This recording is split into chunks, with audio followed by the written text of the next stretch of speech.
Welcome back. A recent study from the American Heart Association linked a higher risk of heart failure to long-term use of melatonin supplements. But many experts are warning that research isn't enough to label the sleep aid as a definite danger. Dr. Rupa Shah joins News 3 Now's Kyrian Lee for this morning's health conversation on melatonin. Wellness coach and SSM Health family physician Dr. Rupa Shah joins us this morning to help explain what we all need to know about long-term melatonin use. Good morning. Good morning. So let's start with the study that you all have reviewed. What does it say about melatonin use? Yeah, so they looked at participants who had some insomnia issues and sleep issues who were using melatonin compared to folks who had sleep issues and weren't using melatonin. And what they found is that there was potentially this link with heart failure. The participants seemed to have a 90% higher risk of landing up in the hospital due to heart failure. However, it's important to note this was not a great study. This was not kind of what we call a double-blinded placebo study, which is sort of the hallmark gold standard when we were looking at things. So basically, there was some sort of a link, but we can't say exactly what that link was. And oftentimes in these types of studies, the real thing that we're finding is that just having insomnia can put you at risk for having heart issues.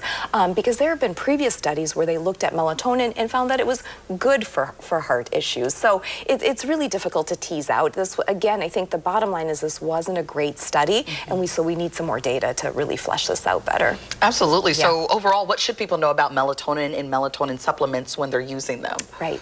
Melatonin is a hormone, and it's secreted by our pineal gland, and it gets secreted at night when it gets dark, and it's a way for it to tell our body that it's time to start to settle down, get ready for rest, and then fall asleep easily. So again, it's a hormone.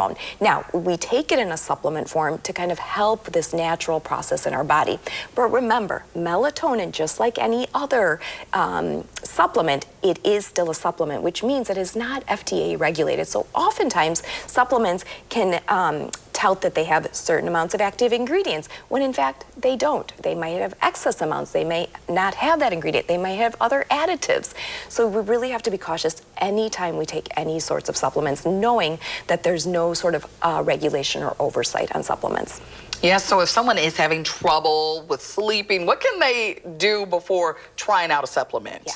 So first thing I would say is definitely talk to your physician about your sleep issues. At least mention it, because underlying insomnia, it could be if you have trouble falling asleep or staying asleep, could still be a sign or symptom of sleep apnea or restless leg syndrome or some other underlying medical issue. So definitely talk to your physician to flesh out that that's not going on. Then focus again on sleep hygiene. We tend to forget that. But again, shutting down those screens at night, not eating big meals, not having alcohol, no vigorous exercise before going to bed, having a nice, cool, dark environment. You know I'm really big on all those sleep hygiene things. And because those really do help our body get into that sleep mode and calm ourselves down. And then if all else fails, we have melatonin. We have other supplements and sleep aids as well. So talk to your physician if any of those might be appropriate for you as well.